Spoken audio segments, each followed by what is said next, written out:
Ilang oras bago magwakas ang campaign period Sabado ng hating gabi, May 10, 2025. Nagkukumahog ang ilang kandidato sa panunuyo sa mga botante habang sinusuyod kahit gabi na ang nasasakupan ng posisyon na kanilang tinatakbuhan.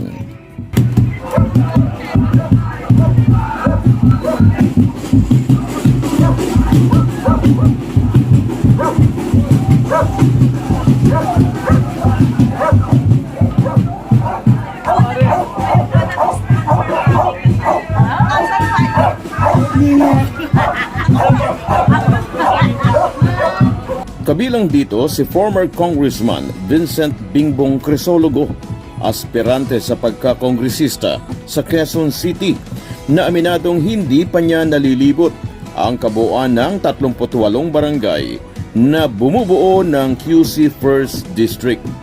Gayunpaman, ramdam umano ng dating mambabatas na naglingkod ng 18 taon sa mga Q-citizen na nag-iwan siya ng magandang alaalang tatak Bingbong sa puso ng mga kababayan niya sa Quezon City.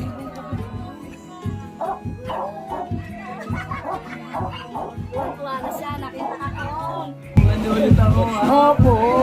Nakita mo na.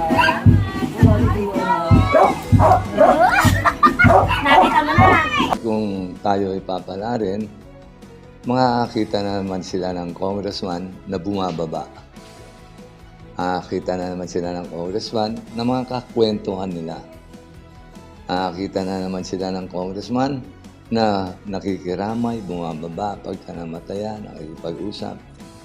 Makakita na naman sila ng congressman na pupunta sa mga birthday, kung mga kumbida, pupunta sa mga induction, kung saan yung induction. Makakita na naman sila ng congressman na sa mga graduation. No? At makakita naman sila ng congressman na kung birthday ko ngayon, baka pwedeng isang bote, malalambing na naman nila yung congressman nila. No? At madami pa. No? Siyempre, ibabalik ko yung tunay na serbisyo ng diretso sa mga tao. Ano po ang maaari niyong ipaalala sa taong bayan na inyo pong nagawa na konkretong masasabi natin na legacy ng isang Bingbong Crisologo? Well, unang-una, kaya madami akong nagawa kasi bumababa ako. Importante yung congressman bumababa eh. Kasi kung bumababa ka, malalaman mo yung problema ng mga tao eh. Kung hindi ka bumababa, hindi mo malalaman. So, anong unang nagawa ko noon? Unang bumaba ako kung ay patay kami dito, hindi namin mapalibing. Which is true, ha? Nung araw, minsan, umaabot ng 1 buwan bago may palibing dahil sa hirap ng buhay. So, what did I do?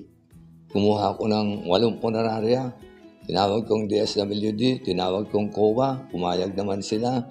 Ilalagyan ko ng pondo ng congressman, yung soft na sinasabi sa DSWD. At nakipag-arrange ako sa mga punerarya. Magkano ba ang libreng palibing per person? 25,000 po. Pati kabaong. Tinignan ko kabaong. Maganda naman. So, nag-memorandum agreement kami. Gusto doon pupunta, libreng palibing. Alam mo, ako nag-umpisa ng libreng palibing. Dito sa distrito. Hindi lang sa distrito, sa buong Pilipinas. Oo. Na tinuloy naman ni Mayor Joy Belmonte dito dahil nakita niya na talagang nakakatulong. Talaga nung meron 1 buwan ka natin hindi naniling dahil sa walang perang pangkuan eh. Kaya, yun, nagawa ko yun dahil bumababa ako. Nakita ko yung problema ng mga tao. Ano ba? Sabi mo, tinatanong mo, ano yung mga nagawa ko? No? Pangalawa, na dahil bumababa ako, sabihin ng mga tao, ang masasagupan mo kung meron akong dito, prescription para sa anak ko, mahigit 3,000, wala akong pera. Anong ginawa ko? No? Tinawag ko yung Mercury Drugstore, buong distrito, 10. Tinawag kong DSWD, sabi ko maglalagay ako ng 3 million every month galing sa pondo ng congressman. Tapos, lahat ng may prescription, reseta, pupunta lang ng taga Percy Street, pupunta lang sa Mercury Drugstore, may memorandum of agreement na kami, pre-presyohan nila, pagdating yung presyo ng reseta, pupunta sa akin, may voucher kami na usapan, kami tatlo, DSWD siya, at pipirmahan ko yung voucher, kung 3,500, may voucher, 3,500, dalhin nila sa Mercury Drugstore, lalabas sila yung gamot, sisingil ang Mercury Drugstore sa DSWD, libre na ng gamot. Nagawa ko yun dahil bumababa ako. Kung hindi ako bumababa, hindi ko alam na may problema. Ganon. Ano pa? Panghuli. Madami. Pero pinaka-importante, panghuli. Dahil bumababa ako, yung asawa ko hindi ko mailabas sa East Avenue. Ooperahan, ganitong kailangan. 15,000, 20,000. So, anong ginawa ko? Meron kaming pondo as Congressman for Soft Projects. Pinatawag ko mga direktor ng East Avenue, Lung Center, Heart Center, Kidney Center, Quezon City General Hospital, San Lazaro Hospital, Orthopedic Hospital, Philippine Children's Hospital. Naglagay ako ng tagpa 5 million bawat ospital. Para kung meron may sakit, no, doon kukunin, basta taga Percy Street, doon kukunin, at lilibre. Kung kailangan ng 80,000, libigay mo 80,000. Pera naman ang taong bayan yan eh. Hindi ko naman hawak ng pera yun eh. Hindi ko naman lalabas sa pera, yung pondo lang yun. At yun, David, yun ang gusto kong babalik muli na proyekto kung makabalik ako sa Kongreso.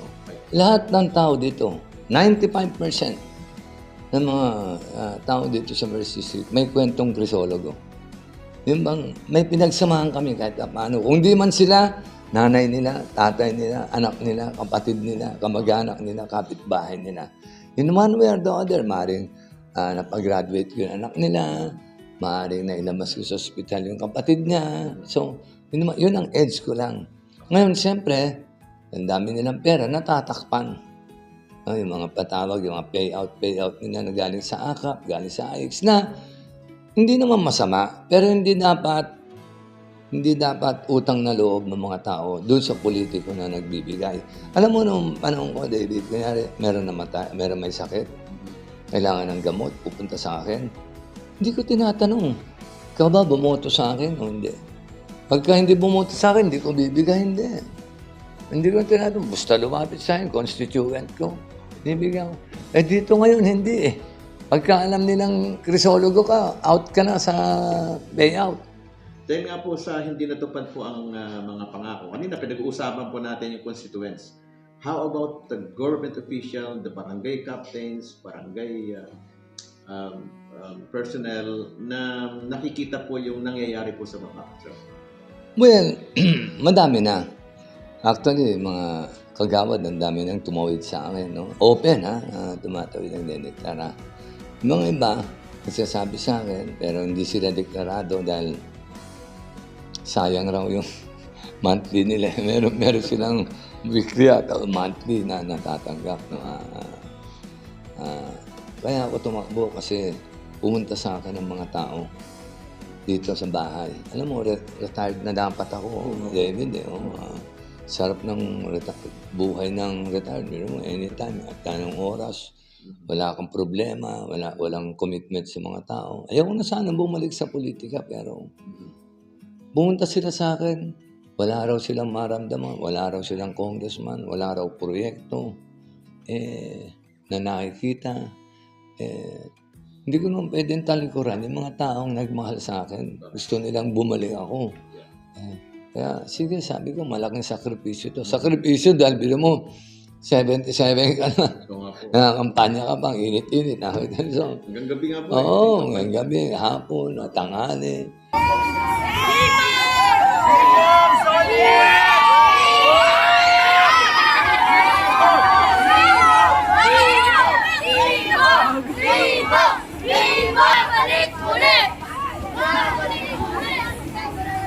Dalawang araw na lang, eleksyon na po. Nasa sa inyo ang kinabukasan ng ating distrito, kinabukasan ng ating mga anak. Sana po yung mga patawag-patawag, yung mga nabibigyan ng AIX, nabibigyan ng AKAP, maganda ho yun. Dahil para sa inyo yan talaga. Pero hindi nyo utang na loob yan sa mga nagbibigay. Kasi kahit sino naman ang congressman, maibibigay yan eh. Talagang pera ng gobyerno yan para sa mga tao. At wala kayong utang na loob sa kanila. Hindi naman nila makikita kung sino ang binoto nyo ho eh. Kaya ang pakiusap ko lang, iboto nyo yung alam ninyo na magpapakita na tutulong. Hindi lang yung magpapakita pagka-eleksyon na naman. 2.5 years, ewan ko kung nakita nyo. Pero sana po pumunta na kayo sa subok na ang inyong abang lingkod, former Congressman Bingbong Crisologo. Umaasa po na yung mga pinagsamahan natin nung araw, nag-house to house na ako, nagkita-kita tayo, na umaasa po ako na yung pinagsamahan natin ay sana manatili para may balik ang tunay na serbisyo dito sa ating distrito. Maraming salamat po.